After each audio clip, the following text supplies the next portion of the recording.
Hello అండి, welcome to profit master dot in. ఇక ఈరోజు మార్కెట్స్ కానీ గమనిస్తే అటు గ్లోబల్ క్యూస్ పరంగా మరి ముఖ్యంగా ఏషియన్ మార్కెట్స్లో ఒక సెల్ ఆఫ్ అనేది కనపడింది. అయితే జపాన్ మార్కెట్స్ ఈరోజు దగ్గరగా 3% దాకా మనకి నష్టాల్లోకి వెళ్ళింది. మిగతా ఏషియన్ మార్కెట్స్ అన్నీ కూడా 1% నుంచి 1.5% దాకా నష్టాల్లో ఉన్నాయి. అయితే దానికి అనుగుణంగా మన మార్కెట్స్ ఈరోజు ఒక 150 పాయింట్స్ దాకా మైనస్లో గ్యాప్ డౌన్ అనేది వచ్చింది. అక్కడి నుంచి మార్కెట్స్ ఇనిషియల్గా వచ్చిన లోని నిఫ్టీ మళ్ళీ కట్ చేయలేదు. అక్కడి నుంచి కూడా స్టడీగానే ఉంది.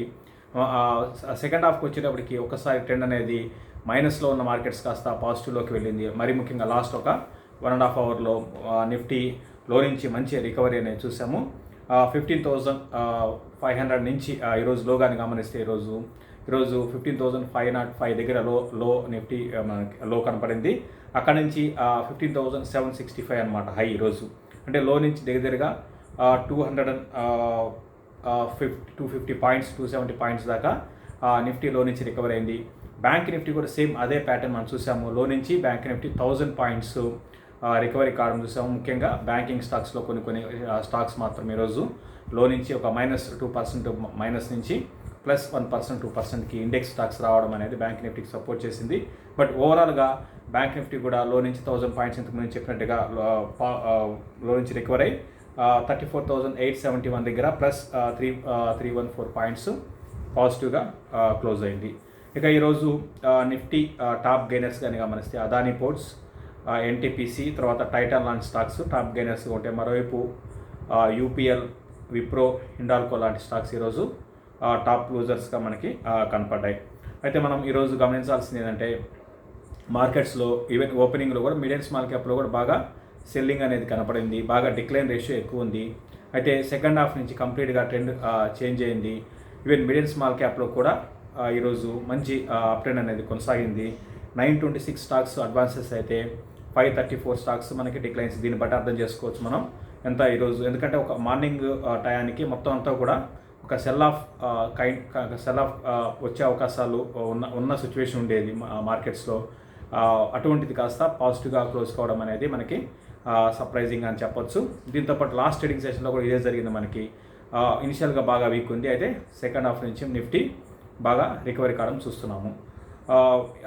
ఓవరాల్గా అంటే మార్కెట్స్లో టాప్ గెయినర్ కానీ గమనిస్తే ఈరోజు జిఎంఆర్ ఇన్ఫ్రా బాగా వాల్యూమ్స్తో పెరిగింది. ఇది 9.5% ఈరోజు F&O స్టాక్స్లో టాప్ గెయినర్గా ఉంది. అదేవిధంగా బంధన్ బ్యాంక్ కూడా ఈరోజు టాప్ గెయినర్స్ లిస్ట్లో ఉంది. జిఎంఆర్ ఇన్ఫ్రా పెరగడానికి ప్రధాన కారణము మనకి లాస్ట్ వీకెండ్లో మంచి రిజల్ట్ పోస్ట్ చేసింది. మంచి result in the sense revenues పరంగా పెద్దగా మనకి పెద్దగా మార్పు రాలేదు. కానీ మార్జిన్స్ కూడా కాదు, లాస్ తగ్గించుకున్నారు. లాస్ట్ ఇయర్ ఇదే క్వార్టర్కి అన్నా ఇప్పుడు కొంచెం లాస్ తగ్గించుకున్నారు. అది పాజిటివ్స్ అనమాట. ఓవరాల్గా రిజల్ట్ పరంగా పాజిటివ్గా ఉన్నాయి. అయితే ఇప్పుడున్న మార్కెట్లో ఏంటంటే కొంచెం పాజిటివ్గా వచ్చినా కూడా అంటే స్టాక్స్ తీసుకునేది చాలా ఎక్కువ పాజిటివ్గా తీసుకుంటుంది. సో దాని కారణంగా ఇది 10% దాకా ఈ స్టాకు పెరిగింది. ఒక 5-6 ఇయర్స్ తర్వాత మళ్ళీ ఇది 30 రూపీస్ రేంజ్కి రావడం చూస్తున్నాం. అంటే 5-6 ఏళ్ళ తర్వాత మళ్ళీ ఇది చాలా ఏళ్ళ తర్వాత రోజులు కూడా కాదు, మళ్ళీ 30 రూపీస్ రేంజ్కి స్టాక్ వచ్చింది. దీంట్లో ప్రధానంగా కూడా రీటైల్ పార్టిసిపేషన్ అనేది బాగా ఎక్కువ ఉంది. రీటైల్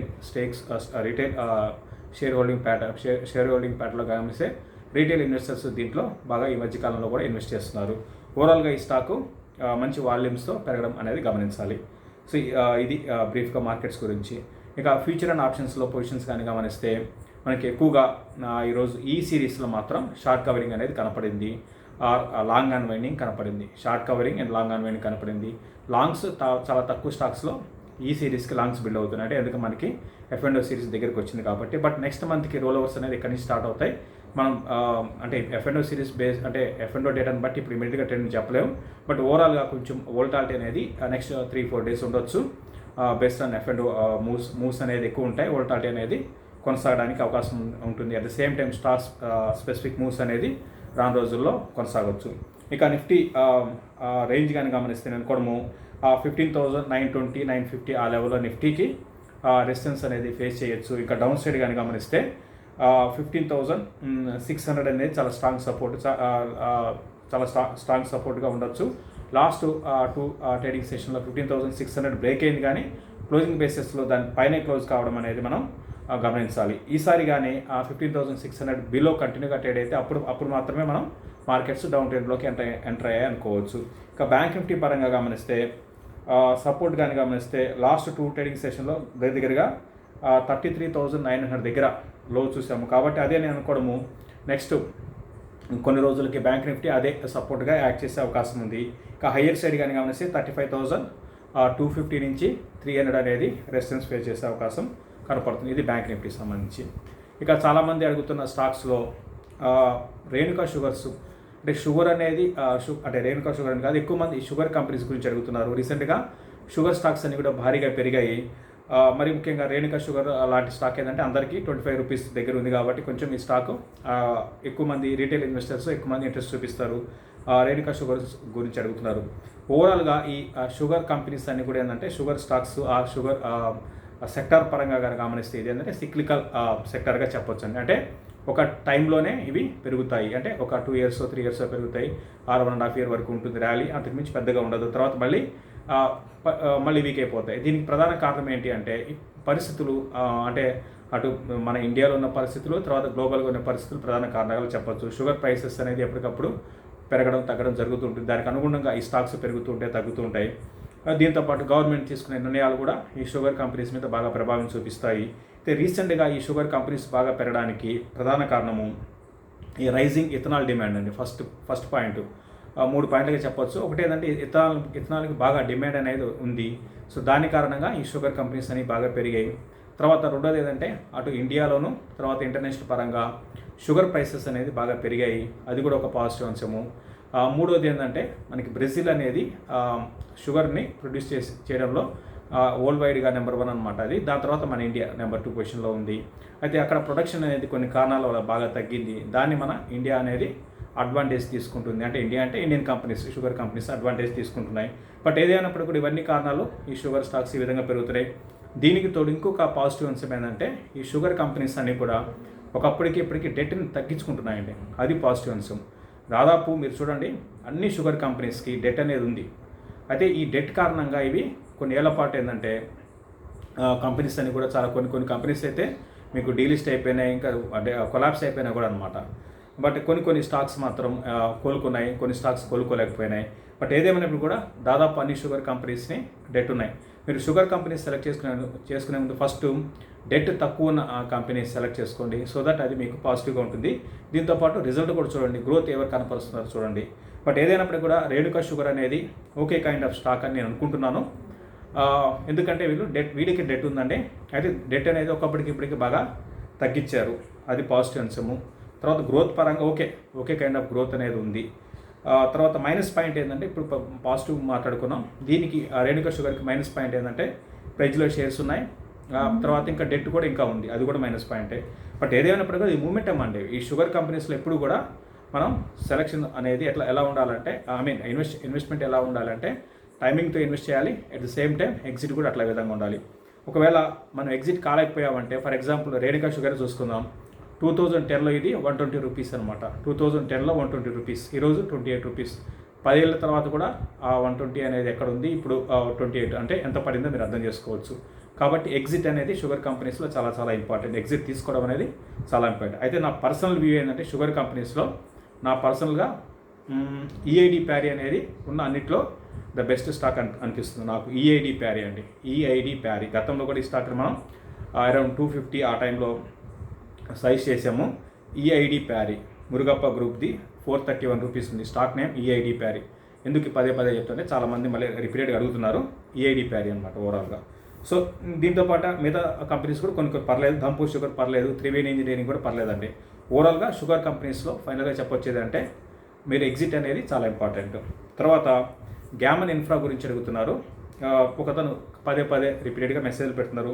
దీని గురించి చెప్పడానికి ఏం లేదండి, చాలా అంటే బిజినెస్సే లేదు. ఒకప్పుడు బాగున్న కంపెనీ తర్వాత డెట్ కారణంగా అప్పుల కారణంగా కంప్లీట్గా కొలాప్స్ అయిపోయింది, బిజినెస్ పరంగా ఏం లేదు. సో దీని గురించి చెప్పేది ఏం లేదు. పెన్నీ స్టాక్స్ 2 రూపీస్ 60 పైసా ఉంది. గ్యామన్ ఇన్ఫ్రా రీసెంట్గా 1 రూపీ బిలో నుంచి పెరిగింది. 100% ప్లెడ్జ్లో షేర్స్ ఉన్నాయి. కాబట్టి ఇటువంటి స్టాక్ జోలికి ఎవరు కూడా వెళ్ళకండి. ఇవన్నీ కూడా ఏంటంటే మూమెంటమ్స్, అంటే మార్కెట్లోకి డబ్బులు వస్తున్నాయి, స్టాక్ మార్కెట్లోకి కొత్త వాళ్ళు ఇచ్చారు, డబ్బులు బాగా వస్తున్నాయి కాబట్టి ఇవన్నీ స్టాక్స్లో కూడా ఇదే విధంగా పెరుగుతూ ఉంటాయి. కాబట్టి చాలా జాగ్రత్తగా ఉండాలి, ఇటువంటి స్టాక్స్ పట్ల అప్రమత్తంగా ఉండాలి. తర్వాత సనోఫీ ఇండియా ఇంకొక స్టాకు. సనోఫీ ఇండియా ఇదేంటంటే ఇంటర్నేషనల్ కంపెనీ అండి, లైక్ అబాట్ కానివ్వండి, ఫైజర్ లాగా. సనోఫీ ఇండియా అనేది ఇంటర్నేషనల్ బ్రాండ్ కంపెనీ, మంచి బ్రాండ్ ఉందండి వీళ్ళకి. అయితే వీళ్ళ పోర్ట్ఫోలియోలో అంటే లిమిటెడ్గా ఉంటాయి, వీళ్ళ పోర్ట్ఫోలియో సైజ్ చాలా లిమిటెడ్ అనమాట. ఎక్కువగా వీళ్ళకి బిజినెస్ అంతా కూడా డయాబెటీస్ మీద కొన్ని బ్రాండ్స్ ఉన్నాయి. అమరేలా అనే బ్రాండ్ ఉంది, తర్వాత ఇన్సులిన్ ఇంజెక్షన్స్ ఉన్నాయి, వీటికి బాగా రెవెన్యూస్ వస్తాయి. తర్వాత కార్డియాలజీలో కూడా వీళ్ళు బాగున్నారు, అవన్నీ కూడా బ్రాండ్స్ ఉంటారు. దీంతో పాటు ఏసీ ఇన్హిబిటర్స్ అంటారు, వాటిలో కూడా వీళ్ళు ఉన్నారనమాట. బట్ ఏదేమైనప్పుడు కూడా వీళ్ళకి మెయిన్ వీళ్ళకి ఏంటంటే బ్రాండ్ వాల్యూ అనేది ఉంది, దీంతోపాటు మార్జిన్స్ అనేది బాగా ఉంటాయండి. ఇది పాజిటివ్ అంశాలు. కానీ నెగిటివ్ అంశం కానీ గమనిస్తే దీంట్లో గ్రోత్ లేదండి. మన ఇండియన్ ఫార్మా కంపెనీస్ లాస్ట్ ఒక 2 years 3 years కానీ గమనిస్తే ఇయర్ 20% 30% ప్రతి కంపెనీ కూడా గ్రోత్ కనపరుస్తున్నాడు. బట్ ఈ సనోఫీ ఇండియా మాత్రం పెద్దగా గ్రోత్ లేదు, అదొకటి minus point. But investment stock అండి, ఇది బాగా పడుతున్నప్పుడు సనోఫీ ఇండియాని 7638 ఉంది సనోఫీ ఇండియా.